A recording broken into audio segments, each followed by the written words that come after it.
ইবলিসের জীবন কাহিনী ইসলামী বর্ণনা ও কোরআন হাদিসে বিভিন্নভাবে ইঙ্গিত করা হয়েছে। তবে তার জীবন বলতে মূলত তার সৃষ্টি, তার অহংকার, অবাধ্যতা এবং পরিণতির কাহিনীই বোঝানো হয়। অনেক অনেক আগের কথা, যখন পৃথিবীও সৃষ্টি হয়নি, আসমান জমিনের কোনো রূপ ছিল না, তখন আল্লাহ তাআলা জিন জাতি সৃষ্টি করেছিলেন আগুনের শিখা থেকে। সেই জিনদের মধ্যেই একজন ছিল অত্যন্ত জ্ঞানী, ইবাদতগুজার ও মর্যাদাবান। তার নাম ছিল ইবলিস। ইবলিস সাধারণ জিনদের মতো ছিল না। সে আল্লাহর ইবাদতে এতটাই মগ্ন ছিল যে তাকে আসমানসমূহে ফেরেশতাদের সাথে স্থান দেওয়া হয়েছিল। সে ফেরেশতা না হয়েও তাদের মতো মর্যাদা পেয়েছিল। তার জ্ঞান, তার ইবাদত, তার তাকওয়া সবকিছু তাকে আলাদা করে তুলেছিল।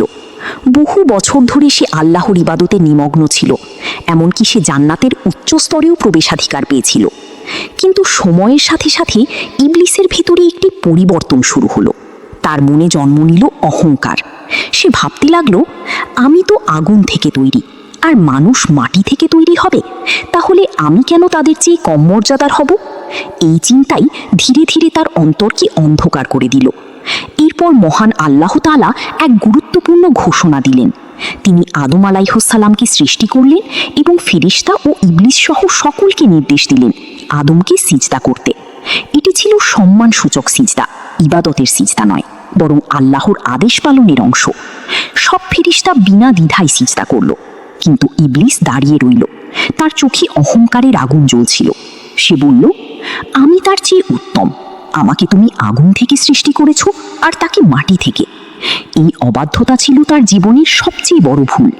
আল্লাহ তাআলা তাকে জিজ্ঞেস করলেন, আমি যে আদেশ দিয়েছি তুমি কেন মানলে না? ইবলিস উত্তর দিল না আনুগত্যে, বরং অহংকারে।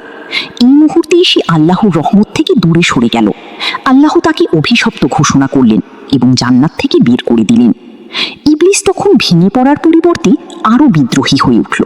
সে আল্লাহর কাছে ক্ষমা চাওয়ার পরিবর্তে বলল, হে আল্লাহ, তুমি আমাকে যেদিন পর্যন্ত সময় দেবে, আমি তোমার বান্দাদেরকে পথভ্রষ্ট করে দেব।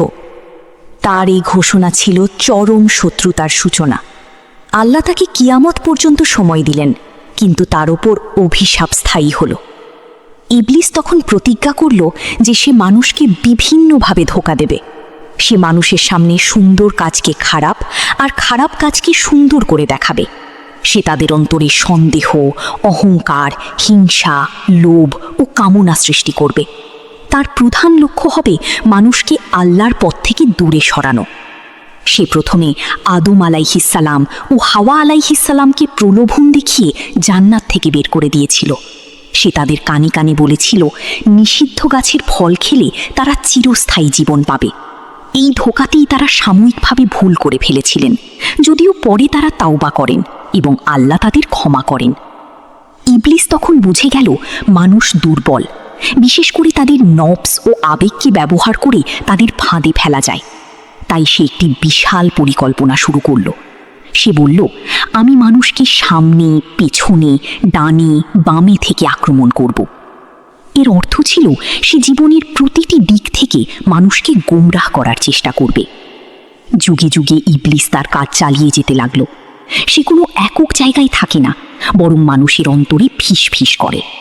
কেউ মিথ্যা বলে, কেউ গীবত করে, কেউ নামাজ ছাড়ে, কেউ অন্যায় করে। সবখানেই তার প্রভাব আছে বলে বলা হয়।